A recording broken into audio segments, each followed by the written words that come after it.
നമസ്കാരം. LD clerk 2024 പരീക്ഷയ്ക്കിനി ഏകദേശം 4 മാസങ്ങൾ കൂടിയേ ഉള്ളൂ. അതായത് ഏകദേശം 120 ദിവസങ്ങൾ മാത്രം. നോട്ടിഫിക്കേഷൻ വന്ന എത്ര പെട്ടെന്നാണ് 1-2 മാസങ്ങൾ കടന്നുപോയത് അല്ലേ? ഈ സമയത്ത് വളരെ സീരിയസ് ആയിട്ട് പഠിക്കാൻ ശ്രമിക്കുന്ന നിങ്ങളെ സംബന്ധിച്ചിടത്തോളം അല്പം വെപ്രാളം ഉണ്ടാവും. ഇനി വളരെ കുറച്ച് ദിവസമേ ഉള്ളൂ. ആ കുറച്ച് ദിവസങ്ങൾക്കകത്ത് ഈ സിലബസ് ഭാഗങ്ങളൊക്കെ എങ്ങനെ പഠിച്ചു തീർക്കും? നമുക്ക് ഈ പരീക്ഷയിൽ നല്ല മാർക്ക് വാങ്ങി ആദ്യം തന്നെ റാങ്ക് ലിസ്റ്റിൽ വരാനായിട്ട് പറ്റണം. അതായത് റാങ്ക് ലിസ്റ്റിൻ്റെ മുകളിൽ വരാനായിട്ട് പറ്റണം. അപ്പോൾ ഇനി കുറച്ച് സമയമേ ഉള്ളൂ എന്നുള്ള ചിന്ത വരുമ്പോൾ തീർച്ചയായിട്ടും നിങ്ങൾക്ക് വെപ്രാളം കൂടും. അപ്പോൾ മനസ്സിലെ ആ ചിന്താഭാരങ്ങളെല്ലാം തൽക്കാലം നമുക്ക് താഴെ വയ്ക്കാം.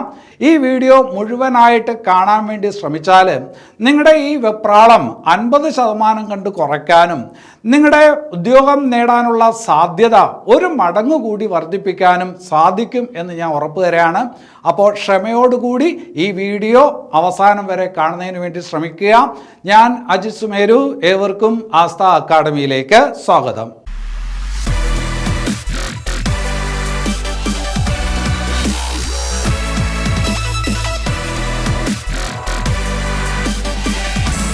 ശരി, അപ്പോൾ ഇനിയുള്ള 120 ദിവസങ്ങളെ എങ്ങനെ ഫലപ്രദമായി ഉപയോഗപ്പെടുത്താം? പഠനഭാരം പരമാവധി ലഘൂകരിച്ചുകൊണ്ട് കൂടുതൽ കൃത്യമായി പഠിച്ചുകൊണ്ട് കൂടുതൽ മാർക്കിലോട്ട് എങ്ങനെ എത്താൻ കഴിയും എന്നാണ് നമുക്ക് അറിയേണ്ടത്. അതിലോട്ട് വരുമ്പോൾ ആദ്യം പറയേണ്ട കാര്യം, പഠിക്കാൻ വേണ്ടി കൃത്യമായിട്ടുള്ള ഒരു പുസ്തകം ഉണ്ടായിരിക്കണം. ചില ആൾക്കാരിലൊക്കെ ഒരുപാട് നോട്ടുകൾ കാണും. ആ നോട്ടുകൾ വച്ചുകൊണ്ട് ഇനിയുള്ള ദിവസങ്ങളിൽ പഠിക്കാനായിട്ട് പറ്റത്തില്ല. പുതുതായിട്ട് പഠിക്കുന്ന ഒരാൾക്ക് അത് സാധിക്കത്തില്ല.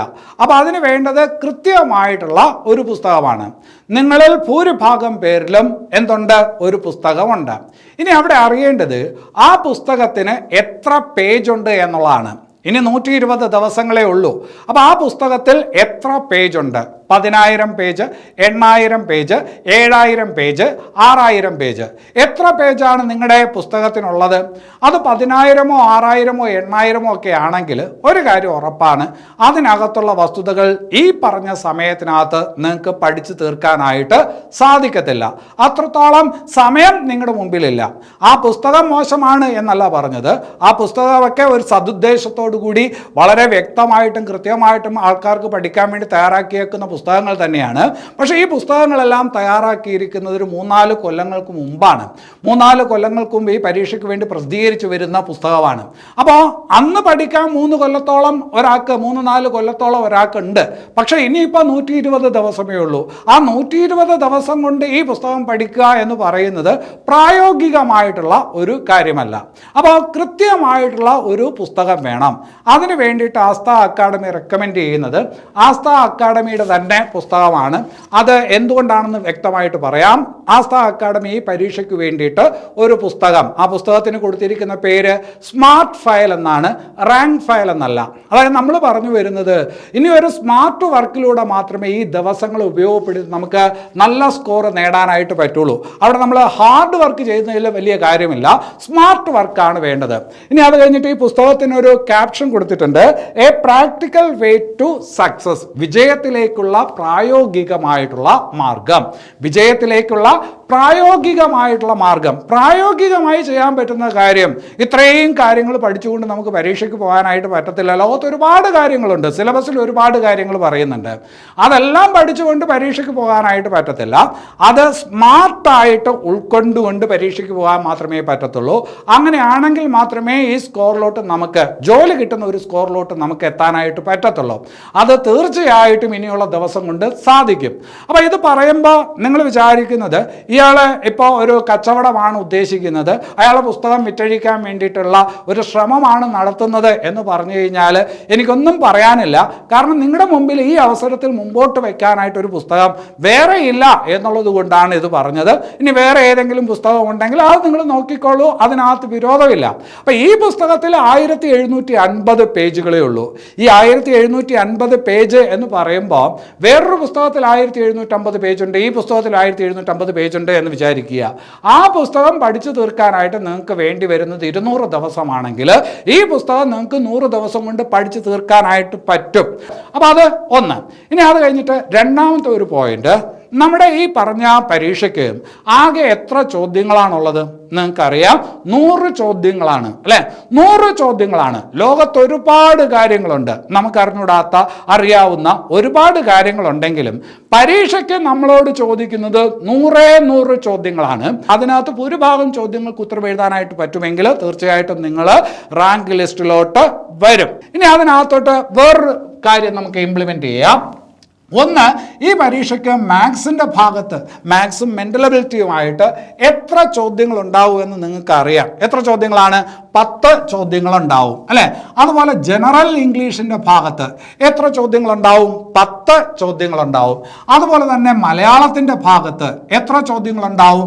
10 ചോദ്യങ്ങളുണ്ടാവും. അതായത് ഈ പറഞ്ഞ 3 ഭാഗത്ത് നിന്നായിട്ട് ആകെ 30 ചോദ്യങ്ങളുണ്ടാവും. ഉറപ്പല്ലേ? അപ്പം ഞാൻ പറഞ്ഞു 100 ചോദ്യങ്ങളാണ് പരീക്ഷയ്ക്ക് ചോദിക്കുന്നത്. അതിൽ 30 ചോദ്യം എന്തല്ല? GK അല്ല. 30 ചോദ്യം എന്തല്ല? GK അല്ല. സാറേ, ഇതൊക്കെ നമുക്ക് അറിയാവുന്ന കാര്യമാണ്, ഇത് ഭൂരിഭാഗം പേർക്കും അറിയാം, എല്ലാവർക്കും അറിയാം. പക്ഷെ ആ ബോധ്യം വരാത്ത ഒരുപാട് പേരുണ്ട്. ആ ബോധ്യം കിട്ടാത്തത് കൊണ്ട് മാത്രം പല കാര്യങ്ങളും ആവശ്യമില്ലാതെ പഠിച്ച് മുമ്പോട്ട് പോകുന്ന ആൾക്കാരുണ്ട്. അവർക്ക് വേണ്ടിയിട്ട് പറയുന്നതാണ് 30 മാർക്ക് GK അല്ല. അപ്പം ഈ 30 മാർക്കിൽ നിങ്ങൾക്ക് എത്ര മാർക്ക് കിട്ടണം?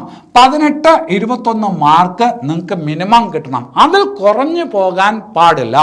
കുറഞ്ഞു പോയി കഴിഞ്ഞാൽ നിങ്ങൾ വേറെ ഏതെങ്കിലും ഭാഗത്ത് മുഴുവൻ മാർക്കും നേടേണ്ടി വരും. അത് ഇത്തിരി പ്രയാസമുള്ള കാര്യമാണ്. അപ്പോൾ മാത്സ്, ജനറൽ ഇംഗ്ലീഷ്, മലയാളം ഭാഗത്താണ് 30 ചോദ്യങ്ങളുള്ളത്. അവിടെ 18, 21 മാർക്ക് കിട്ടണം. ഇവിടെ ഇപ്പോൾ മാത്സ് അറിയാവുന്ന ധാരാളം പേര് കാണും. ഇത് കേട്ടുകൊണ്ടിരിക്കുന്ന പലർക്കും മാത്സിൽ നല്ല പിടുത്തം ഉണ്ടാവും. അപ്പോൾ അവിടെ അവർ 18 മാർക്കും ചിലപ്പോൾ നേടിയെന്നിരിക്കും. മാത്സിൽ മാത്രം 18 മാർക്ക് നേടിയെന്നിരിക്കും. അങ്ങനെയാണെങ്കിൽ ഇംഗ്ലീഷിലും മലയാളത്തിലും കിട്ടുന്ന മാർക്ക് എന്ന് പറയുന്നത് ബോണസ് തന്നെയാണ്. അങ്ങനെ ആ ബോണസ് മാർക്ക് നേടാൻ പറ്റുന്ന ഒരാൾ തീർച്ചയായിട്ടും റാങ്ക് ലിസ്റ്റിനകത്ത് വന്നിരിക്കും. യാതൊരു വിധത്തിലുള്ള സംശയമില്ല. മാത്സിനെയും ഇംഗ്ലീഷിനെയും മലയാളത്തിനെയും അവഗണിച്ചുകൊണ്ട് ഒരു ഉദ്യോഗാർത്ഥിക്ക് ഈ റാങ്ക് ലിസ്റ്റിൽ കടന്നുകൂടുക എന്ന് പറയുന്നത് ഇത്തിരി പ്രയാസമുള്ള കാര്യമാണ്. ഇത്തിരിയല്ല, ഒരുപാട് പ്രയാസമുള്ള കാര്യമാണ്. അല്ലെങ്കിൽ അത്രത്തോളം GKയിൽ പിടുത്തം ഉണ്ടായിരിക്കണം. അതിനുള്ള സാധ്യത വളരെ കുറവാണ് ഇപ്പോഴത്തെ പരീക്ഷാ രീതിക്കനുസരിച്ച്. അപ്പോൾ ഇവിടെ 30 മാർക്കിൽ 18, 21 മാർക്ക് നേടാനായിട്ട് പറ്റണം. അപ്പോൾ അത് പ്രത്യേകമായിട്ട് പറയുന്നില്ല. അത് മൊത്തത്തിൽ നിങ്ങൾ ഒരു 18, 21 മാർക്ക് നേടാനായിട്ട് ശ്രമിക്കണം. ഇനി അത് കഴിഞ്ഞിട്ട് വേറൊരു ഭാഗത്തോട്ട് വരാം. വേറൊരു ഭാഗം കറണ്ട് അഫയേഴ്സ് ആണ്. കറണ്ട് അഫയേഴ്സിന്റെ ഭാഗത്ത് ആകെ ചോദ്യങ്ങൾ എത്രയെന്ന് അറിയാമോ? 20 ചോദ്യങ്ങളാണ്. 20 ചോദ്യങ്ങളാണ്. ഇതിൽ നിങ്ങൾക്ക് 10, 12 മാർക്ക് മിനിമം നേടാനായിട്ട് പറ്റണം. 10, 12 മാർക്ക് മിനിമം നേടാനായിട്ട് പറ്റണം. ഏത് ഭാഗത്താണ്? കറണ്ട് അഫയേഴ്സിൻ്റെ ഭാഗത്ത് 10, 12 മാർക്ക് നിങ്ങൾക്ക് മിനിമം നേടാനായിട്ട് പറ്റണം. അപ്പോൾ കറണ്ട് അഫയേഴ്സ് എന്ന് പറയുന്നത് അവിടെ മാർക്ക് എത്രയാണ്? 20 മാർക്കാണ്. ഇനി അത് കഴിഞ്ഞിട്ട് വേറൊരു ഭാഗം ജനറൽ സയൻസ്. ജനറൽ സയൻസ് എന്ന് പറയുമ്പോൾ അവിടെ നിങ്ങൾ ഓർക്കേണ്ടത് ആകെ 12 മാർക്കാണ്.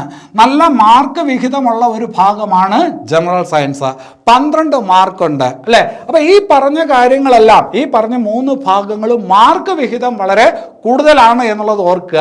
അപ്പോൾ അവിടെ 12 മാർക്കാണ്. അതിൽ ജനറൽ സയൻസിൽ തന്നെ ബയോളജിക്ക് 6 മാർക്ക്, ഫിസിക്സിന് 3 മാർക്ക്, കെമിസ്ട്രിക്ക് 3 മാർക്ക്, അങ്ങനെയാണ് 12 മാർക്ക് അല്ലേ? അപ്പോൾ 12 മാർക്ക്. ഈ 12 മാർക്കിൽ ഒരു 8, 10 മാർക്ക് നേടാനായിട്ട് ശ്രമിക്കണം. അത് കിട്ടും. കാരണം സിസ്റ്റമാറ്റിക് ആയിട്ടാണ് പഠിക്കുന്നതെങ്കിൽ ജനറൽ സയൻസിൻ്റെ ഭാഗത്തുള്ള മാർക്ക് കിട്ടും. ജനറൽ സയൻസ് പഠിക്കുമ്പോൾ ഒരു കാര്യം പ്രത്യേകം ശ്രദ്ധിച്ചോണം, അത് SCERT പുസ്തകങ്ങളെ ആസ്പദമാക്കി തന്നെ പഠിക്കണം. അപ്പോൾ നേരത്തെ സാറ് പറഞ്ഞ ഒരു കാര്യമുണ്ട്, ഒറ്റ പുസ്തകം വെച്ച് പഠിക്കണമെന്ന്. ഇപ്പോൾ സാർ SCERT പുസ്തകങ്ങൾ കൂടി പഠിക്കണമെന്ന് പറയുന്നു എന്ന് നിങ്ങൾ വിചാരിച്ചേക്കാം. മിക്കവാറുമുള്ള എല്ലാ റാങ്ക് ഫയലുകളും തയ്യാറാക്കിയിരിക്കുന്നത്, ജനറൽ സയൻസ് ഭാഗം തയ്യാറാക്കിയിരിക്കുന്നത് SCERT പുസ്തകങ്ങളെ ബേസ് ചെയ്ത് തന്നെയാണ്. കാര്യം എന്താണെന്ന് അറിയാമോ? നമ്മുടെ സിലബസിനകത്ത് കൊടുത്തിരിക്കുന്ന ഓരോ കാര്യങ്ങളും പിള്ളേർ പഠിക്കുന്നതാണ്. SCERT പുസ്തകങ്ങളിൽ അവർ അധ്യായമായിട്ട് പഠിക്കുന്ന കാര്യങ്ങളാണ്. ആ അധ്യായങ്ങളുടെ പേരാണ് സിലബസിൽ കൊടുത്തേക്കുന്നത് തന്നെ. അപ്പോൾ അതുകൊണ്ട് തന്നെ നിങ്ങൾ വേറെ SCERT തപ്പി പോവേണ്ട കാര്യമൊന്നുമില്ല. നിങ്ങൾ റാങ്ക് ഫയൽ പഠിച്ച് അതിനകത്ത് SCERT നിർബന്ധമായിട്ടുണ്ടായിരിക്കും. എന്തായാലും നമ്മുടെ സ്മാർട്ട് ഫയലിനകത്ത് കൃത്യമായിട്ട് ഈ SCERT പുസ്തകങ്ങളിൽ പറയുന്ന ജനറൽ സയൻസിൻ്റെ ഭാഗത്ത് ചോദ്യമാകാൻ സാധ്യതയുള്ള എല്ലാ കാര്യങ്ങളും അതിനകത്തുണ്ട്. പോയിന്റ് ബൈ പോയിന്റ് ആയിട്ട് കൊടുത്തിട്ടുണ്ട്. അപ്പോൾ അത് നിങ്ങൾക്ക് പ്രത്യേകിച്ച് ഒരു പുസ്തകം നോക്കേണ്ട കാര്യമില്ല. അപ്പോൾ എന്നാലും ഞാൻ പറയാണ്, SCERT ബേസ്ഡ് ആണ് ഏത് ജനറൽ സയൻസ്. അതുകൊണ്ട് അവിടെ മുഴുവൻ മാർക്ക് നിങ്ങൾക്ക് സ്കോർ ചെയ്യാനായിട്ട് പറ്റും. അപ്പോൾ ഇതിപ്പോൾ മൊത്തം എത്ര മാർക്കായി എന്നുള്ളത് ശ്രദ്ധിക്കുക. അതിനകത്തൊരു വലിയ ഘടകം കിടപ്പുണ്ട്.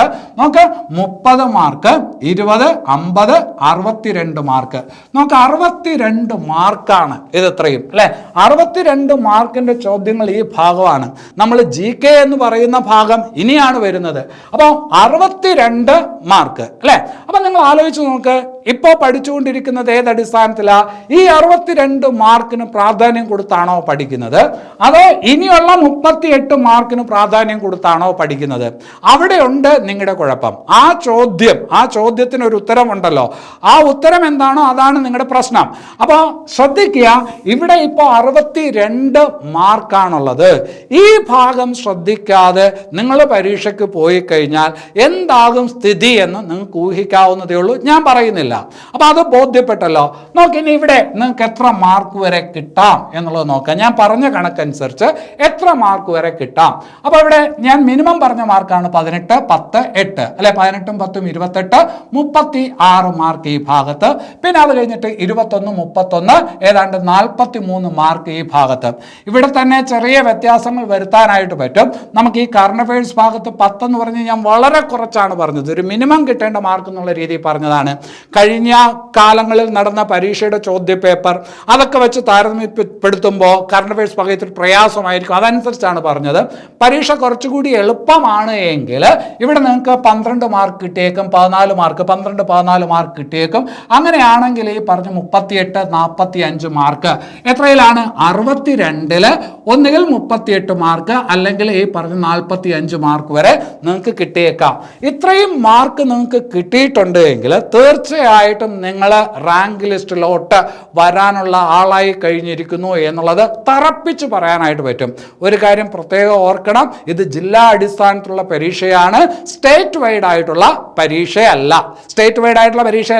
ജില്ലാ അടിസ്ഥാനത്തിലുള്ള പരീക്ഷയാണ് എന്നുള്ളത് ഓർക്കുക. ഇനി അത് കഴിഞ്ഞിട്ട് ഈ കാര്യങ്ങളൊക്കെ പറയുന്നത് ഏതിൻ്റെ അടിസ്ഥാനത്തിലാണ്? ഒരു എളുപ്പമുള്ള ഒരു ചോദ്യപേപ്പറിൻ്റെ അടിസ്ഥാനത്തിലല്ല, ഇത്തിരി പ്രയാസമുള്ള ഒരു ചോദ്യപേപ്പറാണ് എന്ന് വിചാരിച്ചാണ് പറയുന്നത്. അങ്ങനെയാണെങ്കിൽ ഈ 62 ചോദ്യങ്ങൾ ചോദിക്കുമ്പോൾ 38, 45 മാർക്ക് നിങ്ങൾ നേടിയിട്ടുണ്ടെങ്കിൽ അത് ഗംഭീര മാർക്കാണ്. അതിനേക്കാൾ കൂടുതൽ മാർക്ക് നിങ്ങൾക്ക് ഈ ഭാഗത്ത് ഉണ്ടാക്കാനായിട്ട് പറ്റും. പക്ഷെ ഞാനൊരു ശരാശരി ഉദ്യോഗാർത്ഥിയുടെ കാര്യം പറഞ്ഞതാണ്. അതൊരു ഗംഭീര മാർക്കായിരിക്കും. ഇനി അത് കഴിഞ്ഞിട്ട് ബാക്കിയുള്ളത് 38 മാർക്കാണ്. ഇവിടെ നിങ്ങൾ ശ്രദ്ധിക്കുക, ഈ 38 മാർക്കിൻ്റെ ഭാഗത്ത് നിങ്ങൾ ശ്രദ്ധ കൊടുത്ത് പഠിക്കേണ്ട കാര്യങ്ങൾ ഞാൻ ഓരോന്നോരോന്നായിട്ട് പറയാം. ഒന്ന് എക്കണോമിക്സ് ആണ്. എക്കണോമിക്സിൻ്റെ ഭാഗത്ത് 5 ചോദ്യങ്ങളുണ്ടാവും, 5 മാർക്ക്. ഒന്ന് എക്കണോമിക്സ്. അത് കഴിഞ്ഞ് പഠിക്കേണ്ട ക്രമത്തിലാണ് ഞാൻ പറയുന്നത്. കോൺസ്റ്റിറ്റ്യൂഷൻ പഠിക്കുക, അത് കഴിഞ്ഞിട്ട് കോൺസ്റ്റിറ്റ്യൂഷൻ പഠിക്കുക, 5 മാർക്ക്. അത് കഴിഞ്ഞിട്ട് സുപ്രധാന നിയമങ്ങൾ, ഇമ്പോർട്ടൻ്റ് ആക്ട് ആൻഡ് റൂൾസ് എന്ന ഭാഗം പഠിക്കുക, 5 മാർക്ക്. അത് കഴിഞ്ഞിട്ട് കേരളം ഭരണരംഗം എന്ന് പറയുന്ന ഭാഗം പഠിക്കുക. കേരളം ഭരണരംഗം, അവിടെ എത്ര മാർക്ക്? 5 മാർക്ക്. അപ്പോൾ ഇവിടെ മൊത്തത്തിൽ വരുന്നത് 20 മാർക്കാണ്. ഈ കാര്യത്തിന് വേണം അടുത്തത് പ്രാധാന്യം കൊടുക്കാൻ. സാധാരണഗതിയിൽ എല്ലാവരും ചരിത്രത്തിന് പ്രാധാന്യം കൊടുക്കും, അങ്ങോട്ട് പോകരുത്. എക്കണോമിക്സ് പഠിക്കാനായിട്ട് ശ്രമിക്കുക. പ്രത്യേകിച്ചും ഈ പുസ്തകം ബേസ് ചെയ്താണ് പഠിക്കുന്നതെങ്കിൽ നിങ്ങൾക്ക് പെട്ടെന്ന് പഠിച്ചു തീർക്കാനായിട്ട് പറ്റും.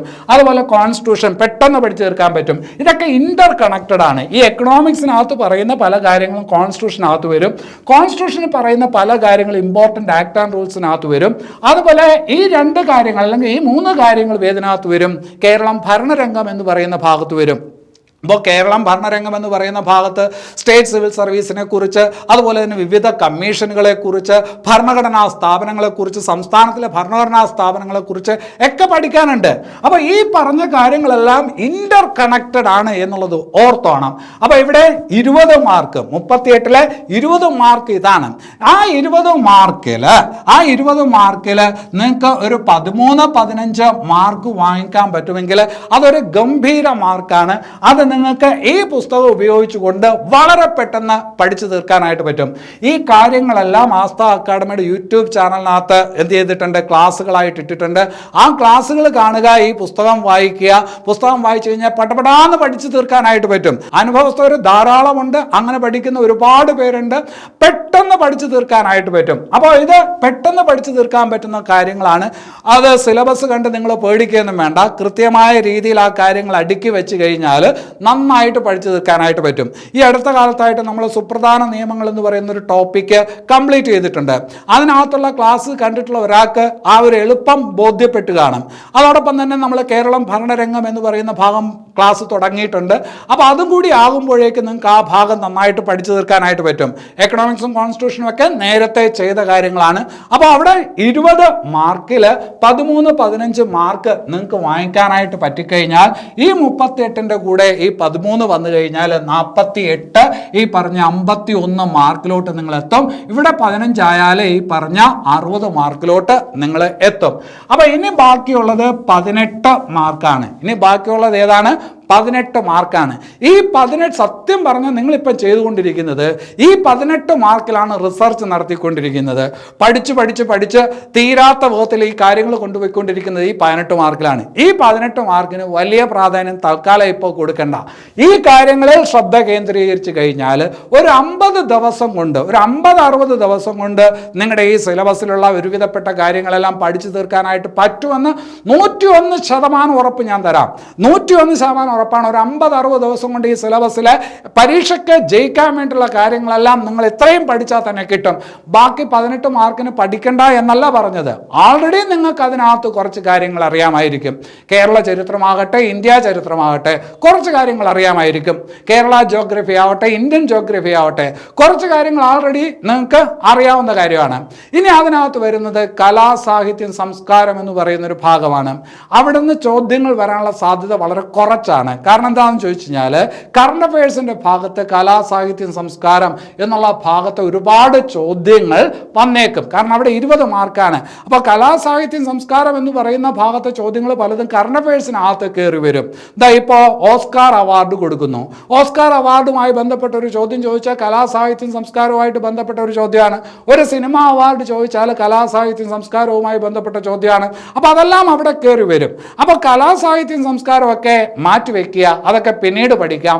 അതുപോലെ ഐടിക്ക് എത്ര മാർക്കാണുള്ളത്? 3 മാർക്കാണുള്ളത്. IT അറിഞ്ഞൂടാത്ത ഒരാളാണ് നിങ്ങൾ. IT പഠിക്കാനായിട്ട് പോയി കഴിഞ്ഞാൽ, അറിഞ്ഞൂടാത്ത നിങ്ങൾ പഠിക്കാനായിട്ട് പോയി കഴിഞ്ഞാൽ ഒരുപാട് സമയം പോകും. ആ സമയത്തിന് IT പഠിക്കുന്ന സമയത്തിന് നിങ്ങൾ കറണ്ട് അഫയേഴ്സ് ആണ് പഠിക്കുന്നതെങ്കിൽ നിങ്ങൾക്ക് ഒരു 5-6 മാർക്ക് കിട്ടും. IT നിങ്ങൾ പഠിക്കാനായിട്ട് പോയാൽ അത് നിങ്ങൾക്ക് ഭയങ്കര എഫർട്ടുമാണ്. അവിടെ നിങ്ങൾക്ക് ഈ പറഞ്ഞ 1-2 മാർക്ക് കൂടുതൽ കിട്ടാൻ സാധ്യതയില്ല. അപ്പോൾ മാർക്കിൻ്റെ വോളിയം വരുന്നത് എവിടെയാണ്? കറണ്ട് അഫയേഴ്സിൻ്റെ ഭാഗത്താണ്. അപ്പോൾ IT പഠിക്കാൻ മാറ്റിവെക്കുന്ന 10, 20, 30, 40 മണിക്കൂർ നിങ്ങൾ കറണ്ട് അഫയേഴ്സിലോട്ട് മാറ്റുകയാണെങ്കിൽ അവിടെ നിങ്ങൾക്ക് കൂടുതൽ ഫലം കിട്ടും. ഇനി IT ഭാഗത്ത് ചില ചോദ്യങ്ങൾ ചിലപ്പോൾ തീരെ എളുപ്പമായിരിക്കും. ഫേസ്ബുക്കിൻ്റെ സ്ഥാപകനാരെന്നൊക്കെ ചോദിച്ചാലോ, അങ്ങനെയുള്ള തീരെ എളുപ്പമുള്ള ചോദ്യങ്ങളാണെങ്കിൽ നിങ്ങൾക്ക് അവിടെ വർത്താവുകയും ചെയ്യും, ആ ഒരു മാർക്ക് കിട്ടുകയും ചെയ്യും. അപ്പോൾ IT തൽക്കാലം മാറ്റിവെക്കുക, കലാ, സാഹിത്യം, സംസ്കാരം മാറ്റിവെക്കുക. അതൊക്കെ പഠിക്കാൻ പോയാൽ അവിടെയൊക്കെ ഒരുപാട് കാര്യങ്ങൾ പഠിക്കാനുണ്ടെന്നുള്ള ഒരു ബോധ്യം നിങ്ങൾക്ക് വേണം. ഇനി അത് കഴിഞ്ഞിട്ട് പറയേണ്ട 2 ഭാഗങ്ങളെന്ന് പറയുന്നത് ഏത് ഭാഗമാണ്? ഒന്ന് ചരിത്രം, വേറൊന്ന് ജോഗ്രഫി. അതിൽ ശ്രദ്ധിക്കണം. ഈ പറഞ്ഞ കാര്യങ്ങളൊക്കെ കഴിഞ്ഞാൽ നിങ്ങൾ വരേണ്ടത് ചരിത്രത്തിലോട്ടും പിന്നെ അത് കഴിഞ്ഞിട്ട് ഭൂമിശാസ്ത്രത്തിലോട്ടുമാണ്. അതിൽ നിങ്ങൾ പ്രത്യേകം ശ്രദ്ധിക്കേണ്ട ഒരു കാര്യം, ചരിത്രത്തിൽ ലോകത്തിലെ വിപ്ലവങ്ങൾ എന്ന് പറയുന്നൊരു ഭാഗമുണ്ട്. ആ വിപ്ലവങ്ങളെക്കുറിച്ച് പഠിക്കാനായിട്ട് ആദ്യം ശ്രമിക്കുക. ഇന്ത്യ ചരിത്രവും കേരള ചരിത്രവും ഒക്കെ അവിടെ കിടക്കട്ടെ. വിപ്ലവങ്ങളെക്കുറിച്ച് പഠിക്കാനായിട്ട് ശ്രമിക്കുക. 5 ചോദ്യമാണ് അവിടെയുള്ളത്. 2 ചോദ്യം തന്നെ അതിനകത്ത് വന്നേക്കാം. അപ്പോൾ അവിടെ വിപ്ലവങ്ങളെക്കുറിച്ച് പഠിക്കാനായിട്ട് ശ്രമിക്കുക. വിപ്ലവങ്ങളെക്കുറിച്ച് പഠിക്കുമ്പോൾ ഓരോ വിപ്ലവങ്ങളുമായി ബന്ധപ്പെട്ട ഓരോ സംഭവങ്ങളുണ്ട്. ആ സംഭവങ്ങൾക്ക് പ്രാധാന്യം കൊടുത്ത് പഠിക്കാനായിട്ട് ശ്രമിക്കുക. ഈ പുസ്തകത്തിൽ വിപ്ലവങ്ങളെക്കുറിച്ചെല്ലാം പഠിച്ച് കഴിഞ്ഞതിന് ശേഷം ഒരു ചാർട്ട് കൊടുത്തിട്ടുണ്ട്. ആ ചാർട്ടിനകത്ത് അങ്ങനെയുള്ള കാര്യങ്ങൾ, പരീക്ഷയ്ക്ക് ചോദിക്കുന്ന കാര്യങ്ങളെല്ലാം ഒരു ചാർട്ടായിട്ട് കൊടുത്തിട്ടുണ്ട്. ജസ്റ്റ് നോക്കി തന്നെ പഠിക്കാൻ പറ്റുന്ന വിധത്തിൽ കൊടുത്തിട്ടുണ്ട്. അപ്പോൾ അത് ചരിത്രത്തിൽ അത് പഠിക്കുക ആദ്യം. അത് കഴിഞ്ഞതിന് ശേഷം സമയമുണ്ടെങ്കിൽ മാത്രം ബാക്കിയുള്ളത് പഠിക്കാനായിട്ട് പോവുക. ഇനി അത് കഴിഞ്ഞിട്ട് അടുത്തത് ഭൂമിശാസ്ത്രത്തിൻ്റെ കാര്യമാണ്. ഭൂമിശാസ്ത്രത്തിൽ നിങ്ങൾ പഠിക്കേണ്ടത് വേൾഡ് ജോഗ്രഫി പഠിക്കുക. കാരണം വേൾഡ് ജോഗ്രഫി ആയിട്ട് നിങ്ങൾക്ക് യാതൊരു ബന്ധവുമില്ല. അതിൽ തന്നെ കൂടുതൽ പ്രാധാന്യം കൊടുക്കേണ്ടത് അന്തരീക്ഷ ഘടനയ്ക്ക് പ്രാധാന്യം കൊടുക്കുക. നിങ്ങൾക്ക് പെട്ടെന്ന് പഠിക്കാനായിട്ട് പറ്റും. ഭൂമിയുടെ ആന്തരിക ഘടനയെക്കുറിച്ച് പഠിക്കാൻ വേണ്ടി ശ്രമിക്കുക. നിങ്ങൾക്ക് പെട്ടെന്ന് പഠിക്കാനായിട്ട് പറ്റും. ഈ പുസ്തകത്തിൽ വളരെ കൃത്യമായിട്ട് അതെല്ലാം കൊടുത്തിട്ടുണ്ട്. എല്ലാ പോയിന്റുകളും ഉൾക്കൊള്ളിച്ചിട്ടുണ്ട്. അത് കഴിഞ്ഞിട്ട് അടുത്തത് നിങ്ങൾ ശ്രമിക്കേണ്ടത് മർദ്ദമേഖലകൾ, കാറ്റ് എന്ന് പറയുന്നൊരു ടോപ്പിക് ഉണ്ട്. അതും ആദ്യം പഠിക്കാനായിട്ട് ശ്രമിക്കുക. ആ 3 കാര്യങ്ങൾ വേൾഡ് ജോഗ്രഫിയുടെ ഭാഗത്ത് പഠിക്കാനായിട്ട് ശ്രമിച്ചാൽ വേൾഡ് ജോഗ്രഫിയുടെ ഭാഗത്ത് 1-2 ചോദ്യങ്ങൾ ചോദിക്കുന്നത് നിങ്ങൾക്ക് കൃത്യമായിട്ട് ഉത്തരം എഴുതാനായിട്ട് പറ്റും. അപ്പോൾ നമ്മൾ 60 മാർക്കിൻ്റെ കാര്യം ഉറപ്പിച്ച് വെച്ച് കഴിഞ്ഞു. ഇനിയുള്ള 18 മാർക്ക് എന്ന് പറയുന്നത് റാങ്ക് ലിസ്റ്റിലെ ഏറ്റവും ഉയർന്ന മാർക്കിലോട്ട് പോകാനുള്ള പിടിവള്ളിയാണ്. അപ്പോൾ അത് തീർച്ചയായിട്ടും നിങ്ങൾക്ക് ആ 18 മാർക്കിൻ്റെ ഭാഗത്ത് എങ്ങനെ പോയാലും ഒരു 9-10 മാർക്കൊക്കെ സ്കോർ ചെയ്യാനായിട്ട് പറ്റും. ഇത് ഇത്രയും പഠിച്ചു വരുമ്പോൾ സ്കോർ ചെയ്യാനായിട്ട് പറ്റും. ഒന്ന് ആലോചിച്ച് നോക്കിയേ, നമ്മളിപ്പോൾ ഈ പറഞ്ഞ രീതി അനുസരിച്ച് നിങ്ങൾക്ക് മനസ്സിനകത്തൊരു സമാധാനം തോന്നുന്നില്ലേ? പഠിക്കാൻ പറ്റുമെന്ന് തോന്നുന്നില്ലേ? നമ്മളൊന്നും പഠിച്ചില്ല, പഠിക്കാൻ തുടങ്ങിയിട്ടുമില്ല, എങ്കിൽ പോലും പഠിക്കാൻ പറ്റുമെന്ന് തോന്നിയില്ലേ? അങ്ങനെ തോന്നിയതിൻ്റെ പിന്നുള്ള കാരണം എന്താണെന്നറിയാമോ? ഒരു ആസൂത്രണമാണ്. എങ്ങനെ പഠിക്കണം എന്നുള്ള ഒരു ആസൂത്രണമാണ്. അപ്പോൾ ആ രീതിയിൽ തന്നെയുള്ള ഒരു പുസ്തകം കൂടി ഉണ്ടെങ്കിൽ തീർച്ചയായിട്ടും നിങ്ങൾക്കത് ഗുണകരമാകും എന്ന് മാത്രമാണ് ഈ അവസരത്തിൽ പറയാനുള്ളത്. ഇനിയിപ്പോൾ ഒരു പക്ഷേ നിങ്ങൾക്ക് പുസ്തകം വാങ്ങിക്കണം എന്ന് ആഗ്രഹമുണ്ടെങ്കിൽ അത് പുസ്തക കടകൾ വഴി ഈ പറഞ്ഞ പുസ്തകം നിങ്ങൾക്ക് ലഭിക്കത്തില്ല. അതിന് പകരം നിങ്ങൾ ചെയ്യേണ്ടത് ആസ്ഥ അക്കാഡമിയുടെ ഒരു UPI ID ഉണ്ട്. QR.ASTA ആസ്ഥ അക്കാഡമിയുടെ ആസ്ഥ ഇനി അത് കഴിഞ്ഞിട്ട് @SIB സൗത്ത് ഇന്ത്യൻ ബാങ്ക് എന്നുള്ളതാണ്. SIB എന്ന് പറയുന്ന UPI ID-യിലോട്ട് നിങ്ങൾ എന്ത് ചെയ്യുക? ഗൂഗിൾ പേ ചെയ്യുക. GPay ചെയ്യേണ്ടത് 650 രൂപ മാത്രമാണ്. 650 രൂപ അയക്കുമ്പോൾ ഈ പറഞ്ഞ പുസ്തകം നിങ്ങൾക്ക് പോസ്റ്റലായിട്ട് അയച്ചു തരും. ഇനി 650 രൂപ നിങ്ങൾ അയച്ചുവെങ്കിൽ അയച്ചത് എന്ത് ചെയ്യണം? ഞങ്ങൾക്ക് വാട്സപ്പ് ചെയ്യണം. അതിൻ്റെ സ്ക്രീൻഷോട്ട് വാട്സപ്പ് ചെയ്യണം. വാട്സപ്പ് ചെയ്യേണ്ട നമ്പർ പറയാം: 97 45 46 47 97 എന്ന് പറയുന്ന നമ്പറിലോട്ട് ഈ പറഞ്ഞ സ്ക്രീൻഷോട്ട് എന്ത് ചെയ്യണം? നിങ്ങൾ അയക്കുക. അയച്ചു കഴിഞ്ഞാൽ പുസ്തകം ആ സ്ക്രീൻഷോട്ട് അയക്കുന്നതോടൊപ്പം തന്നെ നിങ്ങളുടെ കൃത്യമായിട്ടുള്ള അഡ്രസ്സും കൂടി അയക്കണം. അഡ്രസ്സ് അയക്കുമ്പോൾ അതിനകത്ത് പിൻകോഡ് ഉണ്ടാവണം, വിളിച്ചാൽ കിട്ടുന്ന മൊബൈൽ നമ്പർ ഉണ്ടാവണം. പോസ്റ്റ്മാൻ വന്നിട്ട് വിളിക്കും. അതായത് പോസ്റ്റൽ ഡിപ്പാർട്ട്മെൻറ്റ് വഴിയാണ് നമ്മൾ പുസ്തകം അയക്കുന്നത്. ആ പുസ്തകം അയക്കുന്നതിന് ചാർജ് ഉണ്ട്. ആ ചാർജ് നിങ്ങളെ നിന്ന് ഈടാക്കുന്നില്ല. നിങ്ങൾ 650 രൂപ മാത്രം ഈ UPI ID-യിലോട്ട് എന്ത് ചെയ്യുക? അയക്കുക, GPay ചെയ്യുക. അപ്പോൾ അത് നമ്പറുണ്ട്. ആ നമ്പറിലോട്ട് എന്ത് ചെയ്യണം? അതിൻ്റെ സ്ക്രീൻഷോട്ട് നിങ്ങളുടെ അഡ്രസ്സും വാട്സപ്പ് ചെയ്യണം. അപ്പോൾ ഈ നമ്പർ ഓർത്ത് വെക്കുക: 45 46 47. ഓർക്കാൻ എളുപ്പമാണ്. ആദ്യം അവസാനവും 97 കൊടുക്കുക. ഇനി ഇതുമായി ബന്ധപ്പെട്ട് എന്തെങ്കിലും സംശയമുണ്ടെങ്കിൽ ഈ പറയുന്ന നമ്പറിലോട്ട് വിളിക്കുക: 97 45 1 77710 എന്ന് പറയുന്ന നമ്പറിലോട്ട് വിളിക്കുക. അപ്പോൾ തീർച്ചയായിട്ടും ഈ പുസ്തകം നിങ്ങൾക്ക് വർത്തായിരിക്കും. ഇവിടെ പറഞ്ഞ കാര്യങ്ങളും വർത്തായിരിക്കും. പുസ്തകം വാങ്ങിക്കണമെന്നില്ല. ആസ്ഥ അക്കാഡമിയുടെ യൂട്യൂബ് ചാനലിലെ ക്ലാസ്സുകൾ കണ്ടാലും ഇതെല്ലാം സാധിക്കുന്നതാണ്. അപ്പോൾ പരീക്ഷയ്ക്ക് വേണ്ടിയിട്ട് നല്ല രീതിയിൽ പഠിച്ച് മുമ്പോട്ട് പോവുക. ഈ വീഡിയോ ഇവിടെ അവസാനിക്കുന്നു. ഇതിനെക്കുറിച്ചുള്ള അഭിപ്രായങ്ങൾ തീർച്ചയായിട്ടും രേഖപ്പെടുത്തുക. എല്ലാവർക്കും നല്ലത് വരട്ടെ. നന്ദി.